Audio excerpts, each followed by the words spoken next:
Patuloy ang pagsisikap ni Representative Janet Garin upang makatulong sa buhay at kalusugan ng mga residente ng unang distrito ng Iloilo. Bago magtapos ang 2025, noong ika-27 ng Disyembre, pinangunahan ni Representative Garin ang balita hinggil sa isinagawang DOLE Tupad Code Distribution na isinagawa sa Igbaras, Iloilo. Sa pagpasok ng taon, binigyan diin niya ang kahalagahan ng kalusugan sa pamamagitan ng awareness hinggil sa schistosomiasis o snail fever na isang parasitic disease na maaaring makuha sa maruming tubig. Ani ay preventable at treatable naman ang sakit sa pamamagitan ng pagkuha ng libreng preventive medicine, proper hygiene at sanitation, gayon din ang pagsuporta sa Mass Drug Administration o MDA activities. Iginit din ni Representative Garin ang prevention at treatment ng cervical cancer na aniya ay isa sa pinakamaiiwasan at magagamot na cancer kung madidetekta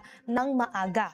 Hinihikayat naman ni Representative Garin ang mga residente na mag-regular screening, HPV vaccination at sumailalim sa timely medical consultations.